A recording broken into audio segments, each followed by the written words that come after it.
누가복음 계속 22장, 23장 말씀을 가지고 지난주 이어서 계속 십자가를 향하여 계속 말씀을 나누고 있습니다.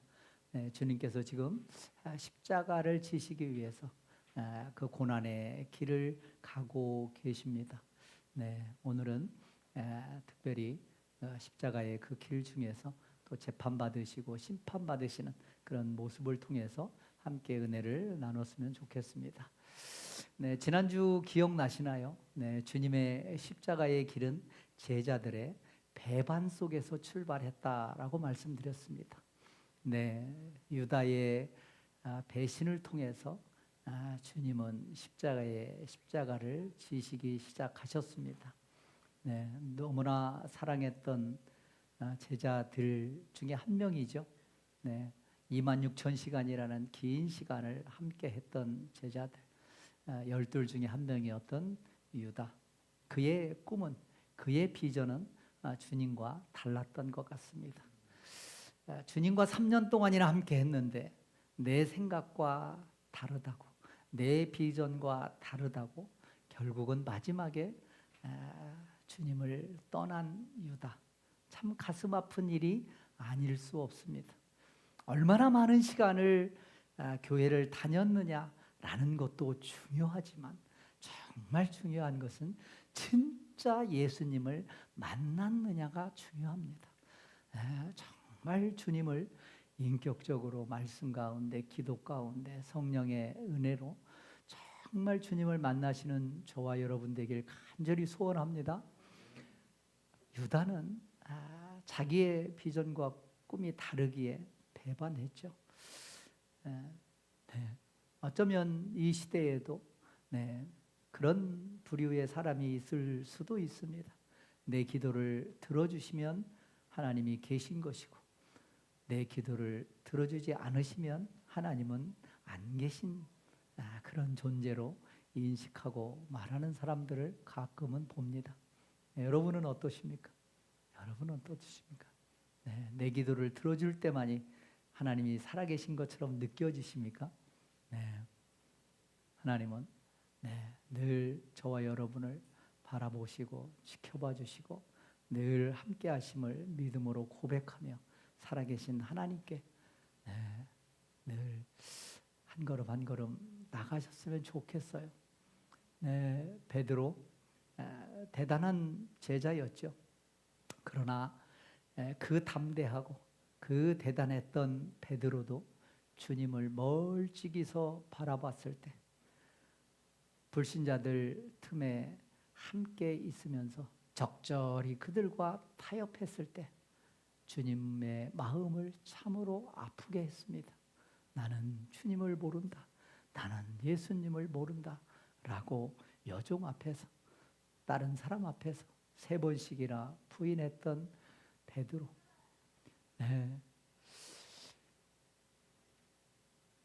그 누구도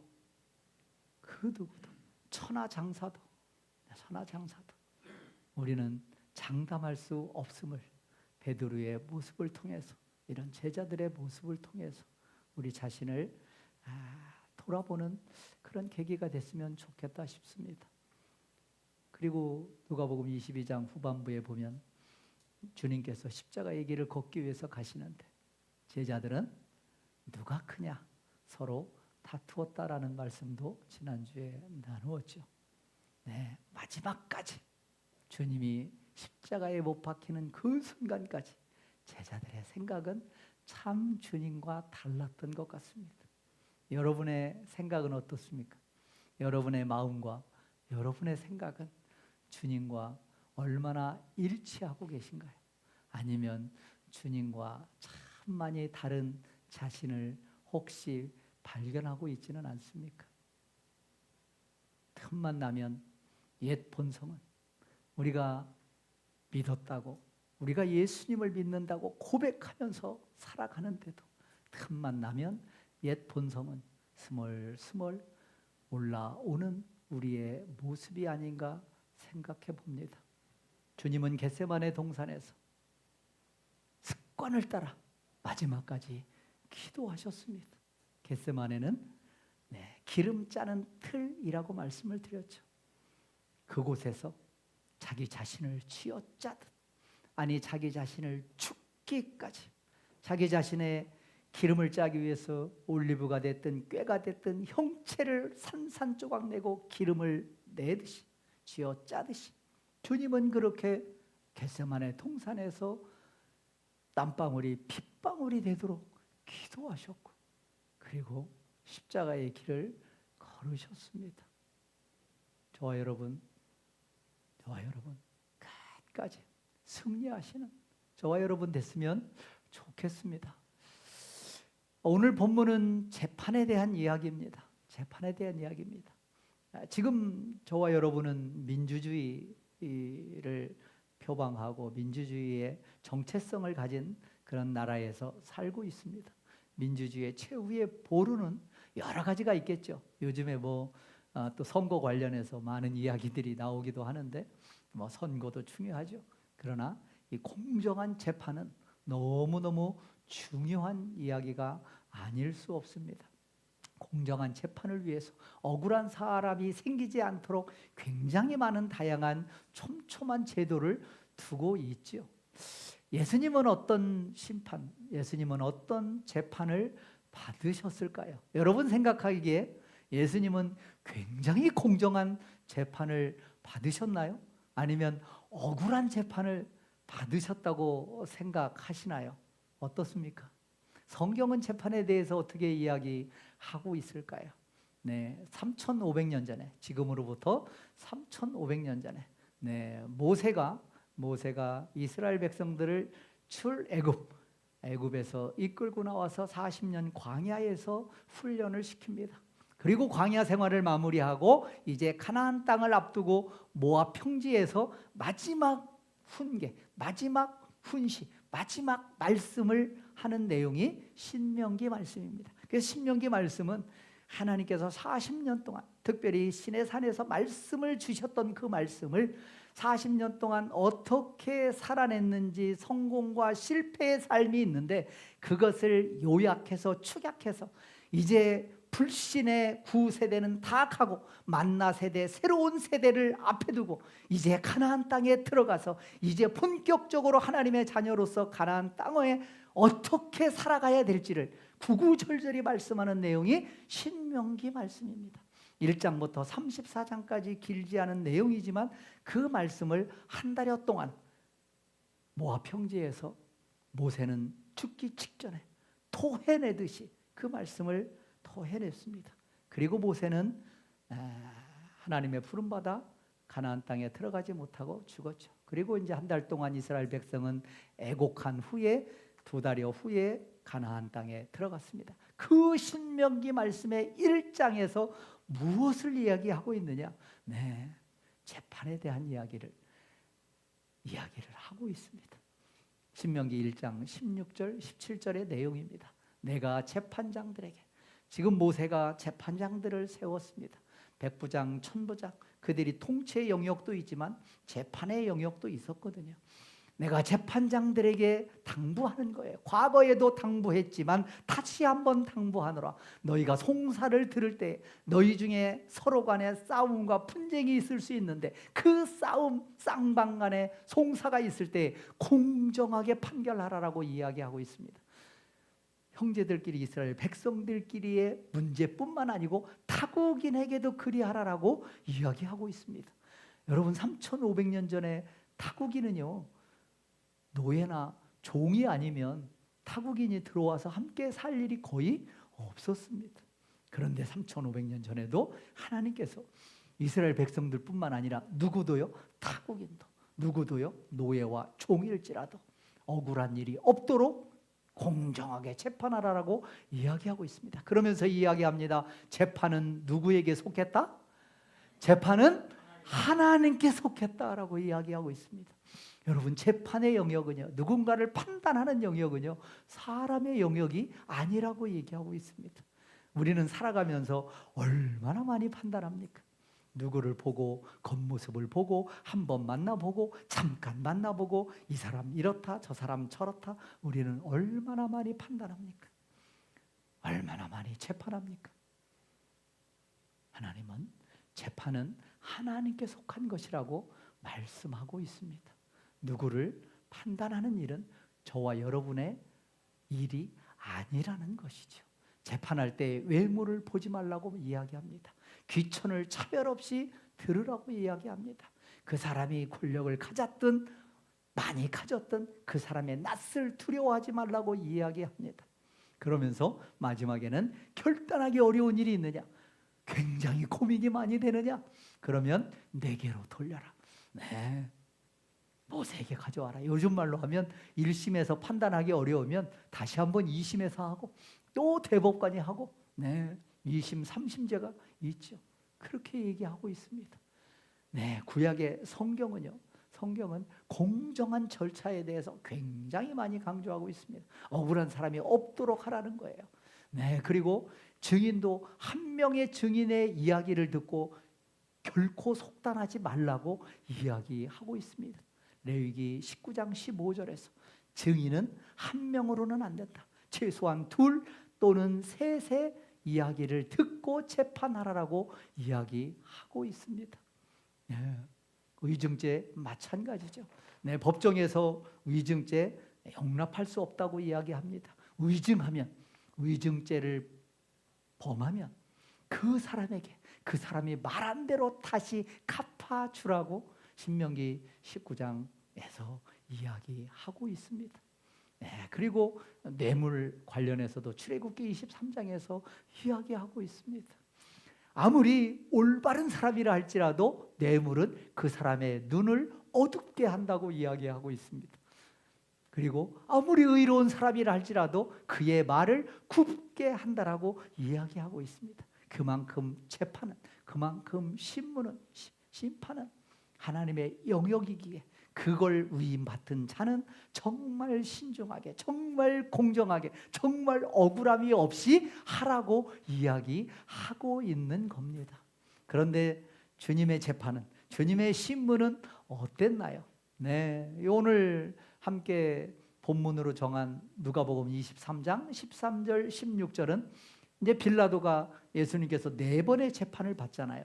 4번의 재판 중 마지막 재판 때에 빌라도가 하는 이야기입니다.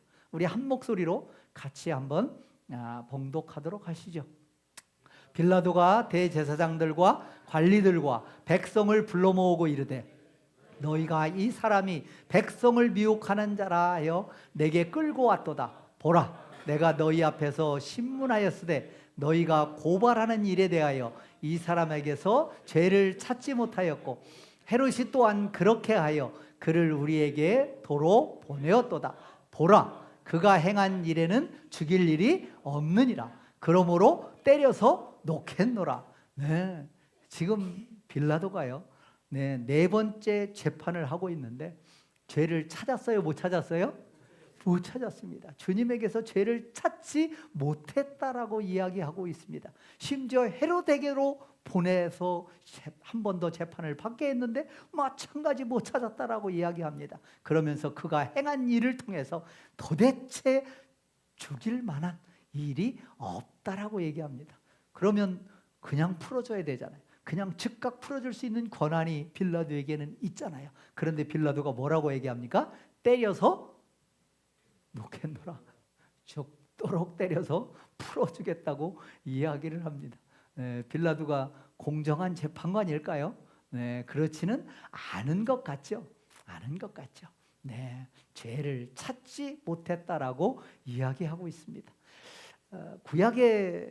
구약의 역사는 제물의 역사입니다. 제사의 역사예요. 제사의 역사입니다. 네, 이 죄 문제를 해결하기 위해서 예수님께서 제사 제도를 허락해 주셨습니다. 내가 죄를 짓고 죄의 삭은 사망이고 죄의 삭은 죽음인데 내가 죄를 지을 때마다 하나님이 나를 죽일 수 없잖아요. 여러분, 만약에 저와 여러분이 죄 지을 때마다 하나님께서 심판하셔서 그냥 번개 치듯이 한 번씩 때려서 친다고 하면 여기 살아남을 자가 있을까요? 없을까요? 제가 제일 먼저 죽었을지 모르겠어요. 없습니다. 우리는요 얼마나 죄를 많이 짓는지 몰라요. 마음으로, 표정으로, 생각으로, 행동으로요 정말 죄를 많이 짓습니다. 그때마다 하나님의 엄중한 심판이 가해진다면요 살아남을 자가 아무도 없습니다. 그래서 제사 제도를 하나님이 만드신 거예요. 네가 죄를 졌느냐? 그래, 그러면 때마다, 매일 죄 지을 때마다 할 수는 없으니까 때마다 주기적으로 대신 제물을 가지고 와라. 그 대신 흠 없는 제물을 택해라. 다리 부러진 거, 눈 없는 거, 삐뚤어진 제물 가져오지 말고 너희가 보고 반듯한 제물을 가져와라. 반듯한 제물을 가져와야 하나님께서 기쁘게 받으신다. 그래서 그 제물을 가져오면 어떻게 해요? 제사장이 안수하는 거예요. 그 제물을 가져온 사람에게 이 사람이 죽을 죄를 졌는데 이 사람의 죄를 이 제물에게 전가합니다 라고 안수하는 거예요. 그리고 안수한 다음에 그 양을, 그 소를 어떻게 해요? 그 비둘기를 잡아 죽이는 거죠. 그리고 피를 내는 거예요. 그리고 그 피를 제단에 뿌리는 겁니다. 죄의 값은 사망이다, 죽음이다, 피값이다. 피로만, 죽음으로만 죄를 사함받을 수 있다는 것을 가르쳐 주는 겁니다. 가르쳐 주는 겁니다. 그래서 수천 년 동안 그 제도를 통해서 죄사함을 주기적으로 그렇게 받았던 거예요. 그런데 제물은요 흠 없는 제물입니다. 흠 없는 제물이어야 하나님이 기쁘게 받으신다라고 말씀하고 계십니다. 그런데 이제 1500년 동안 유지되어 왔던 그 제도, 그 제사 제도를 끝낼 때가 되신 겁니다. 예수님께서 오셔서 그 친히 하나님의 어린 양이 되셔서 죄 없으신 분이 그 죄를 감당하고, 뭐 때문에요? 저와 여러분의 죄 때문에.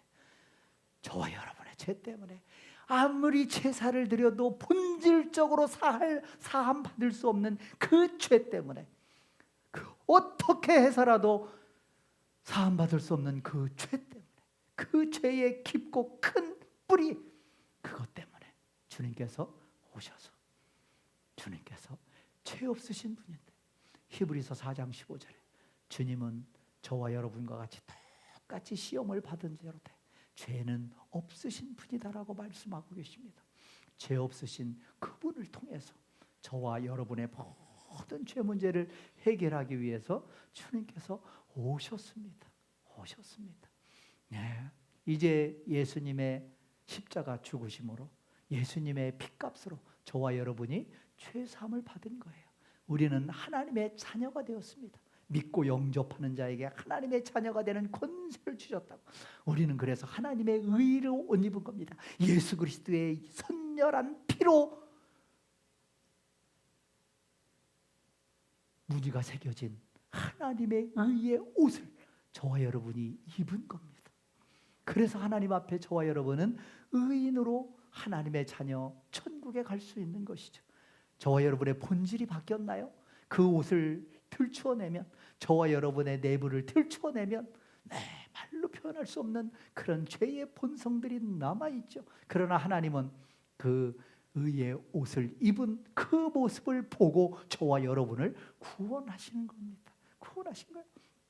이제는 구원받은 자녀로서 어떻게 살아야 하나요? 어떻게 살아야 하나요? 하나님의 자녀로 너희 몸을 하나님이 기뻐하시는 거룩한 산제사로 드리라고 이야기하고 있습니다. 저와 여러분의 몸을 구약시대 때는 죽여서 의를 받았지만, 의롭다 칭함 받았지만, 이제는 예수님께서 그걸担당하셨기에 이제 우리는 의롭다 칭함 받았는데, 이제는 우리는 어떻게 해요? 구약시대 때는 죽었잖아요. 그런데 우리는 살아있잖아요. 산자로서 어떻게 해야 되겠어요? 너희 몸을 하나님이 기뻐하시는 거룩한 산제사로, 산제물로 드리라고 이야기하고 있습니다. 저와 여러분이 삶의 현장에서, 가정에서, 직장에서, 일터에서, 사람을 만나는 그 삶의 현장에서 우리는요 살아내야 됩니다. 하나님의 자녀로서 살아내야 되는 거예요. 네, 여러분, 한 번 죽는 건 쉬울 수 있어요. 그러나 나의 옛 본성을 죽이고 끊임없이 올라오는 그 자아와 죄의 본성과 그것과 끊임없이 싸우는 삶의 현장에서의 저와 여러분의 치열한 삶은요 한순간에 끝나는 게 아닙니다. 그러니까 얼마나 치열해요.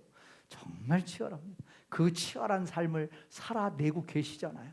네, 승리하시기 바랍니다. 승리하시기 바랍니다. 그러나 우리에게는요, 하나님의 의의 옷, 예수 그리스도의 피로 아주 선멸이 낭자한 그 의의 옷을 입고 있기에 그래도요, 우리는 승리한 싸움을 싸우는 거예요. 비록 지금 싸움이 때로는 나를 너무 힘들게 할지라도 우리는 넉넉히 이길 수 있음을 믿음으로 고백하며 그 싸움을 싸우는 겁니다. 네. 예수님의 재판 간단하게 한번 알아보죠. 네, 첫 번째 재판은 어떤 재판이었어요? 네 번의 재판을 받으시는데 첫 번째 재판은 사내들인 공회 재판입니다. 네, 사내들인 공회원은 말 그대로 대제사장, 서기관들, 장로들 이런 사람들로 구성된 70여 명의 공회원입니다. 로마의 식민지였기 때문에 주권이 없죠. 그러나 종교적인 영역에서는 일부 자치권을 허용했습니다. 그래서 사내들인 공회원이 그 역할을 감당한 거예요. 요즘 말로 하면, 우리나라로 말로 하면 국회의원쯤 해당됩니다. 국회의원 한 70여 명이 뭐 거기에는 뭐 사두개인도 있고 뭐 여러 바리새인도 있고 여러 파들이 있죠. 네, 그 70여 명이 사내들인 공회입니다. 그들이 먼저 재판을 하는 겁니다. 먼저 재판하는 겁니다. 날이 새매 지금 주님께서 새벽 3시경에 겟세마네 동산에서 잡히셨습니다. 그리고 가야바 안나스라는 대제사장에게 신문을 받고 날이 새자마자 장로들, 대제사장들, 서기관들이 예수를 공회로 끌고 갔습니다. 공회로 끌고 갔습니다. 원래 공회는요, 낮에 해야 되는 거예요. 규정이 그렇습니다. 그 사내들인 공회의 규정이 날이 새자마자, 동이 트자마자 약 새벽 4시나 5시경일 겁니다. 예수를 공회로 끌고 갔습니다. 그러면서 신문합니다. 네가 그리스도냐? 네가 그리스도이거든 말하라. 주님을 재촉합니다. 주님께서 뭐라고 말씀하셔요? 내가 말할지라도 너희가 믿지 아니할 것이다 라고 주님께서 그 공회원들을 책망하십니다. 그러니까 공회원들이 다시 묻습니다. 네가 하나님의 아들이냐? 다시 묻습니다. 그러니까 주님께서 대답하십니다. 너희들이 내가 그라고 말하고 있느니라. 맞다, 내가 하나님의 아들이다 라고 주님께서 선언하십니다. 그러니까 사내들인 공회원들이 자기들이 원하는 대답을 드디어 얻었습니다. 자기들이 죽일 수 있는 방법은 유일하게 신성모독죄여만이 죽일 수 있습니다. 네, 율법이 그렇고 탈무드가 그렇습니다. 그런데 주님께서 아니 저 인간이 자기가 하나님의 아들이래, 자기가 하나님이래. 그래, 신성모독죄야. 네, 그래서 돌로 쳐서 죽이는 거예요. 그게 합법적이었습니다. 합법적이었어요. 네, 스데반도 그래서 돌 맞아 죽은 겁니다. 그러나 로마 식민지의 지배하에 있었기에, 지금은 6월절이라 워낙 많은 사람이 예루살렘에 모여 있기에 섣불리 그렇게 행동할 수 없기에 그들은 꾀를 낸 거죠. 야, 합법적으로 명분 있게 죽이자. 그러면 빌라도에게 데려가야 되겠다라고 판단을 한 것입니다. 네, 요 사내들인 공회원들이요, 말씀과 율법에는요 정통한 사람들입니다. 하나님께서 그들에게 하나님의 말씀을 맡겼습니다. 이스라엘 백성을 맡겼어요. 그래서 말씀을 끊임없이 전하고 연구하고 카피하고, 그래서 그 말씀이 대대손손 계속 전해질 수 있도록 했던 자들이 공회원입니다. 그렇게 성경 지식에, 신학적 지식에 깊었던 그들이 영적으로 무지했기에 예수를 몰라본 거예요. 예수를 몰라본 겁니다. 그래서 그들의 그 대단한 신학적, 성경적 지식이 예수를 죽이는 율법 족쇄가 된 겁니다. 저와 여러분은 어떻습니까? 저와 여러분, 우리는 복음, 예수를 믿어 하나님의 자녀가 됐지만 우리가 살아가면서 나의 선입관, 나의 가치관, 내 생각 때문에 하나님을 만나는데 방해가 되는 것들은 여러분이 신앙생활하면서 없으신가요? 또 어떻습니까? 나 때문에, 나의 생각, 나의 가치관, 나의 판단, 나의 모습 때문에 누군가가 죽게 오는데 혹시 내가 방해물이 되고 있지는 않는가요? 사내들인 공회원들은 자기들은 하나님의 말씀을 맡았다고 하는 자들임에도 불구하고 영적으로 무지했기에 다른 자기도 천국에 들어가지 못하고 다른 사람들도 들어가지 못하게 그 문 앞에 서서 막고 있는 그런 모습을 이 사내들인 공회원들은 오늘 보여주고 있는 것이죠. 어찌됐든 예수 그리스도의 예수님의 고백을 듣고 이거는 신성모독죄다 해서 빌라도에게 끌고 갑니다. 빌라도 1차 재판이 시작되죠. 누가복음 23장 1절에서 4절 말씀이에요. 무리가 예수를 빌라도에게 끌고 가서 고발합니다. 그리고 빌라도에게 얘기합니다. 우리가 이 사람을 보매, 번역이 점잖게 돼 있는데 언어 성경의 원래 뜻은요, 우리가 이 작자를 보매, 이놈을 보니, 뭐 이런 약간은 험상궂은 표현이라고 할 수도 있습니다. 이 사람을 보매 우리 백성을 미혹한다. 가이사에게 세금 바치는 걸 금한다. 자칭왕 그리스도라. 세 가지 제목을 가지고 빌라도에게 지금 고발을 하고 있는 겁니다. 여러분 보시기에 어떻습니까? 예수님께서 백성을 미혹해 했나요? 진짜 백성을 미혹한 자들이 누굽니까? 자기 자신들이잖아요. 그런데 백성을 미혹했다 말합니다. 주님께서 가이사에게 세금 바치는 걸 금했나요? 네, 주님께서 가이사의 것은 가이사에게, 하나님의 것은 하나님에게 말씀하셨죠. 주님이 자칭왕 그리스도인가요? 아니죠. 주님이 진짜 왕이잖아요. 진짜 왕이시잖아요. 네. 그래서 빌라도가 예수께 묻습니다. 빌라도가 직접 이제 신문합니다. 그들의 이야기를, 공회원들의 이야기를 다 들은 다음에 직접 신문하는 겁니다. 뭐라고 신문해요? 네가 유대인의 왕이냐 묻습니다. 유대인의 왕이냐? 여러분 이 말씀이 무슨 말씀 같으셔요? 네, 네가 유대의 왕이냐가 아니고 네가 유대인의 왕이냐 묻는 겁니다. 유대의 왕은 로마에서 임명했습니다. 헤롯 안티파스가 갈릴리 지역이고요. 그 다음에 유대 지역은 직접 지경하죠. 총독을 통해서 그들이 유대의 왕으로 정치적으로 임명받은 자들입니다. 예수님은 유대의 왕으로 오시지 않으셨어요. 유대인의 왕으로 오신 겁니다. 유대인의 왕으로 오신 겁니다. 그들의 왕으로 오신 거예요. 유대인을 넘어서서 우리 모두의 왕으로 오신 겁니다. 그런데 공회원들은 유대의 왕이라고 그를 고발했지만 빌라도는 뭐라고 물어요? 유대인의 왕이냐라고 묻습니다. 빌라도는요, 영적으로요 굉장히 깨어 있었습니다. 유대인의 왕이냐라고 묻는 이 질문은 그냥 간단한 질문이 아닌 거예요. 예수를 메시아일 수도 있다라는 그런 생각을 하고 물은 겁니다. 네가 유대인의 왕이냐? 예수님께서 뭐라고 답변하셔요? 네 말이 옳도다라고 이야기하십니다. 그래서 빌라도가 선언합니다. 이 사람에게 죄가 없다. 죄가 없다라고 선언하죠. 네, 이 누가복음 22장 23장에 나오는 빌라도의 1차 재판의 내용을 동일한 다른 성경 요한복음에서는 조금 색다르게 표현하고 있습니다. 요한복음 18장 28, 29절에 지금 빌라도에게 공회원들이 데려가서 재판받는 그 과정의 모습을, 그 시작 부분을 이렇게 설명하고 있습니다. 그들이 예수를 가야바에게서 관정으로 끌고 갔다. 가야바는 그때 당시에 대제사장이었잖아요. 지금 공회원들이 사내들인 공회 재판을 끝마치고 관정으로, 빌라도 법정으로 끌고 갔습니다. 그런데 그 다음 단어가 희한한 말이 나옵니다. 그들이 누구예요? 공회원들, 대제사장, 서기관들. 그들은 뭘 받지 아니하고 더럽힘을 받지 아니하고 유월절 잔치를 먹고자 관정에 들어가지 아니하였다라고 얘기하고 있습니다. 이게 무슨 소리예요? 지금 무슨 기간이에요? 유월절 기간입니다. 유월절, 이스라엘의 가장 큰 명절, 우리나라로 얘기하면 뭐 독립기념일 내지는 뭐 추석, 구정, 하여튼 제일 큰 명절이 유월절이에요. 그 유월절을 지켜야 되는데 시체를 만지거나 죽은 자를 접촉하거나 이방인을 만나거나 이방인의 집에 가거나 하면, 쉽게 얘기하면 더러워서 부정타서 유월절 잔치에 참여할 수 있다 없다? 참여할 수 없다. 그래서 빌라도 이방인이잖아요. 빌라도 법정 이방인의 영역이잖아요. 거기에 못 들어가고 문 밖에 서서 지금 얘기하는 겁니다. 왜요?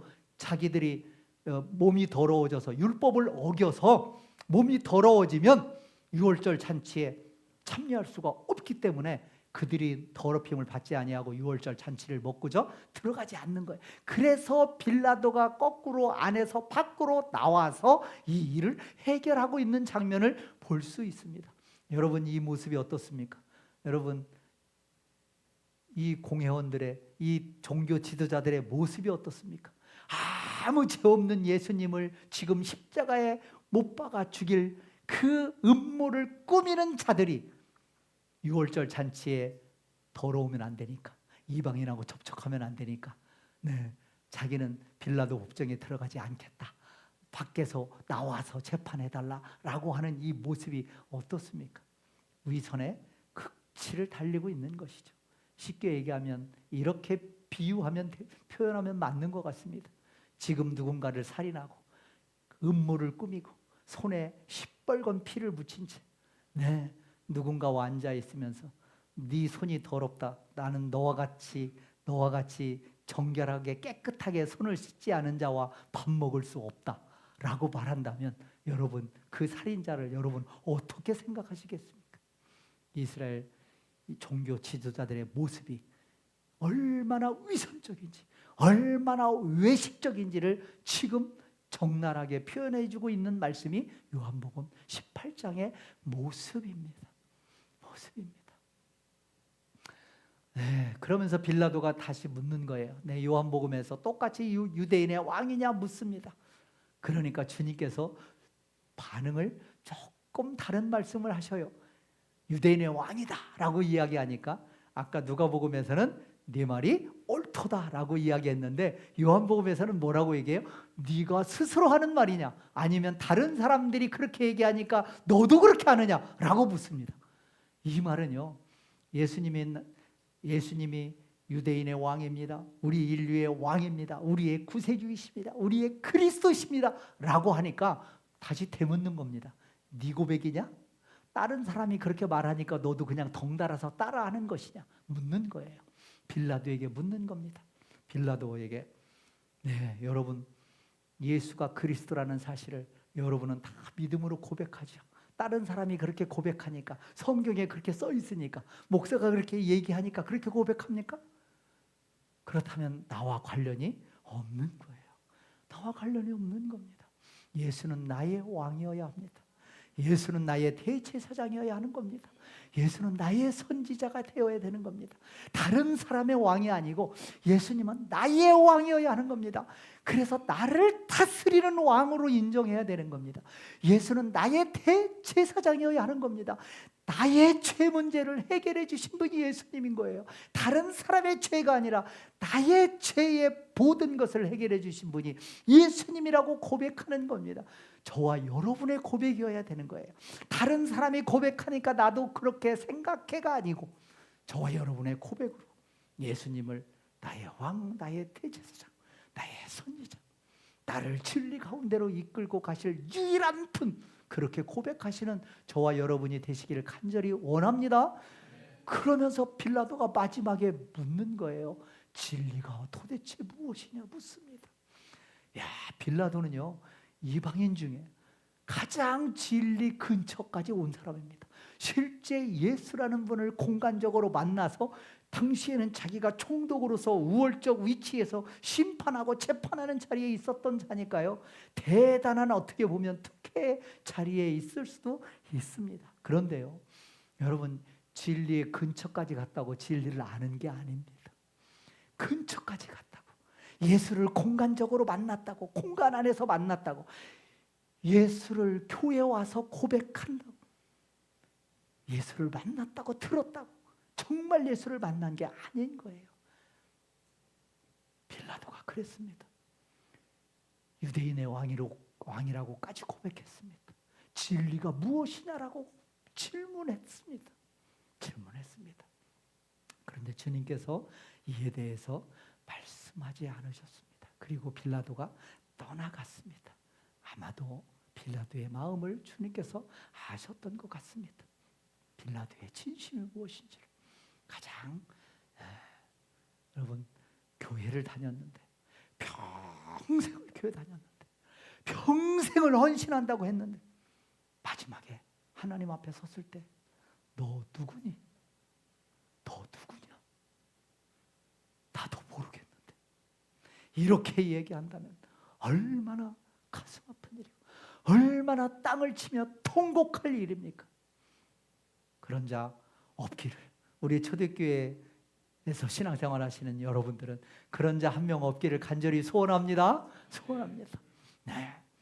그리고 나서 이제 빌라도가 죄가 없다라고 땅 때리고 나서 헤롯에게 보냅니다. 가만히 생각하니 자기 부인이 한 얘기도 있고 찝찝해요.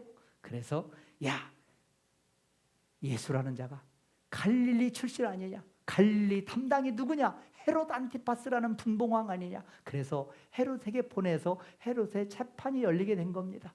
누가복음 23장 6절에서 12절이 내용입니다. 빌라도가 헤롯의 관할이기에 헤롯에게 보냅니다. 그때 헤롯이 예루살렘에 있었다라고 이야기합니다.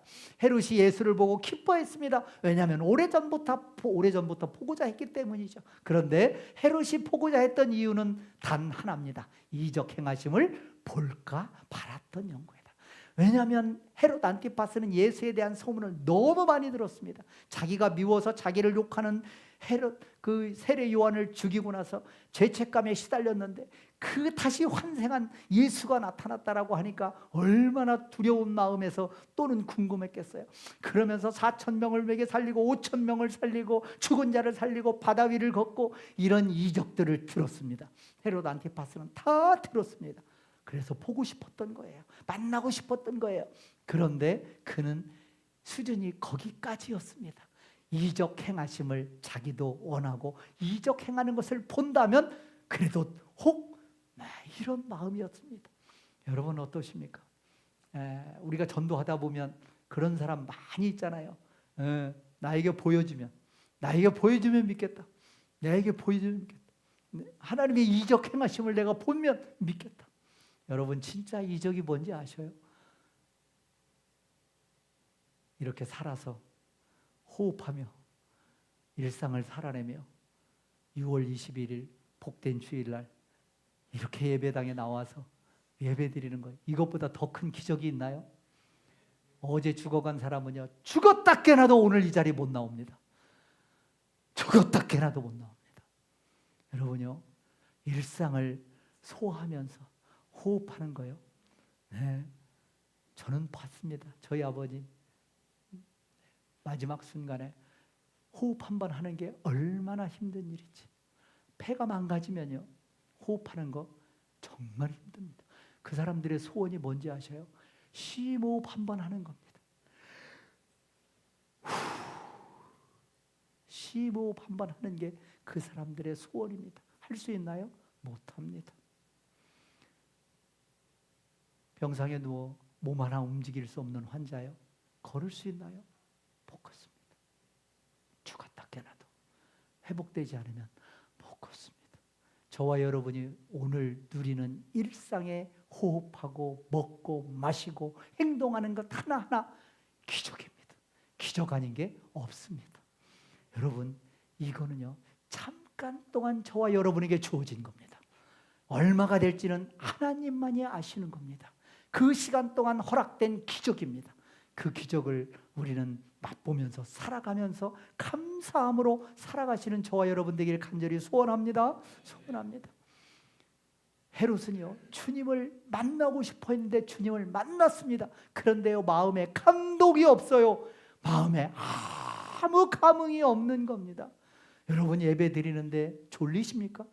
여러분 예배 드리는데 아무 감흥이 없습니까? 여러분 예배 드리는데 말씀이 와도 아무 마음의 동요가 일어나지 않습니까?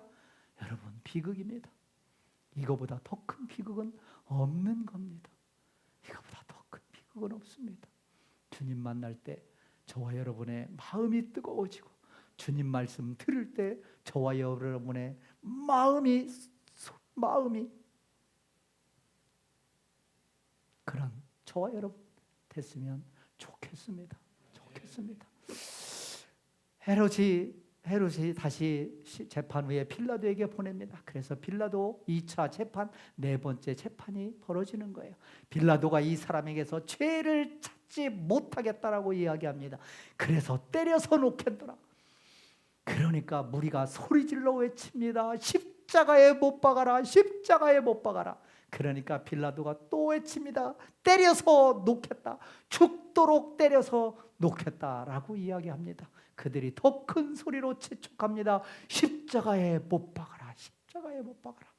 그들의 소리가 결국은 빌라도를 이겼습니다.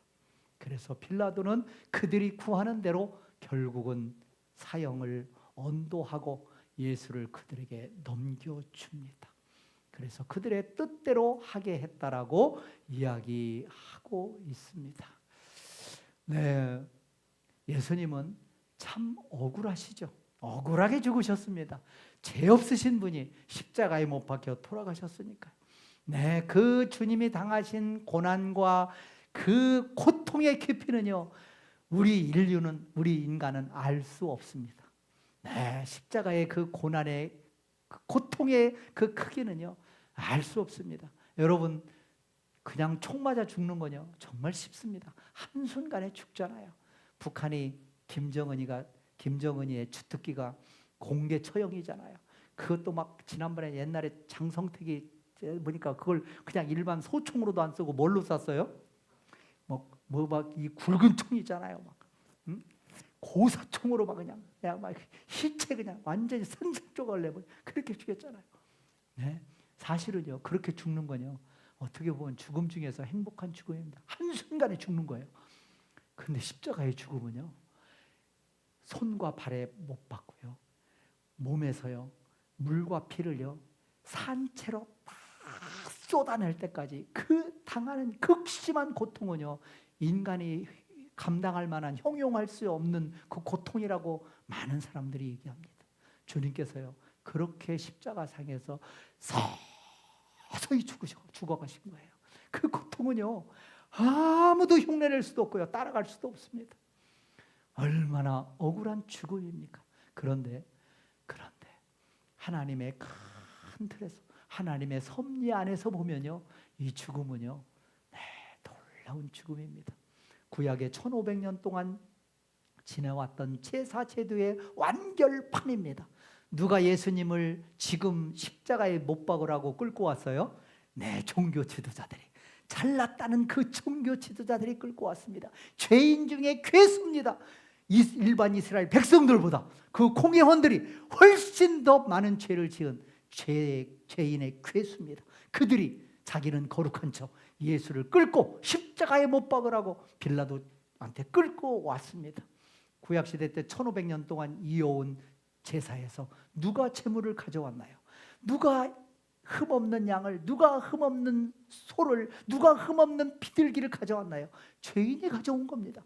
죄인이 가져온 거예요. 내가 죽어야 되는데 내 죄 때문에 대신 이 제물을 죽여달라고, 그래서 내 죄를 갚아달라고 가져온 거예요. 그게 구약의 제사입니다.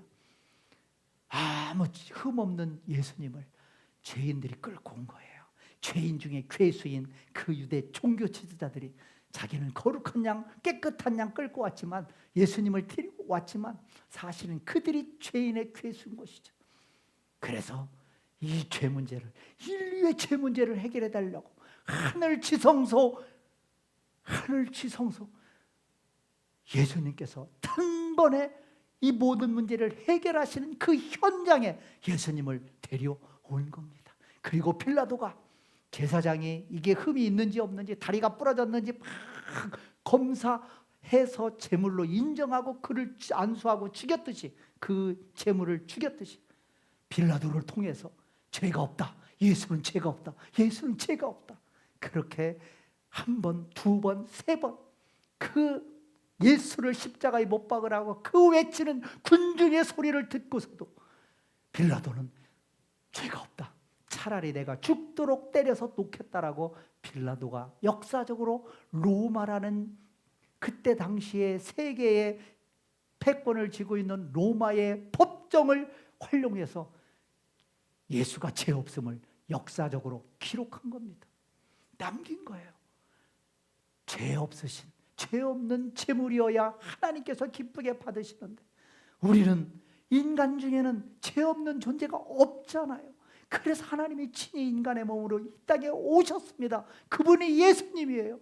그리고 그 예수님이 저와 여러분의 모든 죄를 다 짊어지시고 십자가에서 돌아가신 겁니다. 그게 십자가상에서의 예수님의 심판, 재판과 예수님의 죽으심인 거예요. 하나님의 큰 틀에서 보면 하늘 지성소에서 지금 완벽하게 마지막 제사를 드리고 있는 장면인 것이죠. 인간의 불합리와 인간의 모순과 인간의 사악함 속에서 하나님은 하나님의 섭리를 따라서, 하나님의 큰 섭리를 따라서, 하나님의 구원 계획을 이루기 위해서, 저와 여러분을 구원하기 위해서 하늘지성소 재판을 직접 담당하고 계신 겁니다.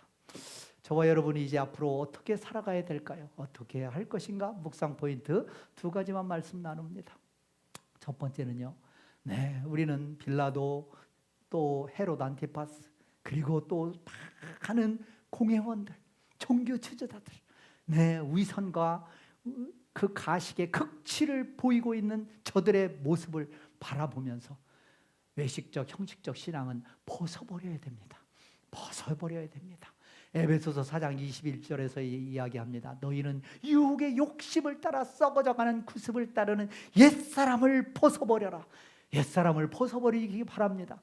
욕심을 따라가는, 욕심을 따라가는, 그래서 썩어질 수밖에 없는 그런 관행과 구습과 판단과 생각과 가치관들을 버리라는 겁니다. 버리라는 겁니다. 옛사람을 벗어버리라는 겁니다.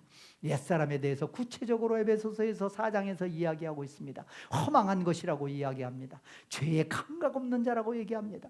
죄를 계속해서 짓밟으면요, 죄에 대해서 둔감해지는 거예요. 잘못도 계속해서 하면요, 잘못인지를 모릅니다. 그게 바로 옛사람이라고 얘기하고 있습니다. 죄에 대해서 둔감해지는 것. 우리가 신앙생활하면서 하나님의 자녀가 되면요, 죄에 대해서 민감해지는 겁니다. 이거는 아주 굉장히 좋은 거예요. 과거에는 죄를 지으면서도 죄라고 생각 안 했는데 지금은 내가 예수를 영접하고 나니, 내가 예수 믿는 자가 되고 나니 누군가의 마음을 아프게 하면 세상 형법으로 재판하는 죄는 아닐지라도 그걸 가슴 아파하는 겁니다. 그걸 가슴 아파하는 거예요. 내가 누군가를 미워하고 시기하고 음란의 생각을 했으면 그것 때문에 괴로워하는 겁니다. 과거에는요, 죄가 아닌데 나는 의로운 자인데 라고 생각했지만 우리는 죄에 대해서 민감해지는 겁니다.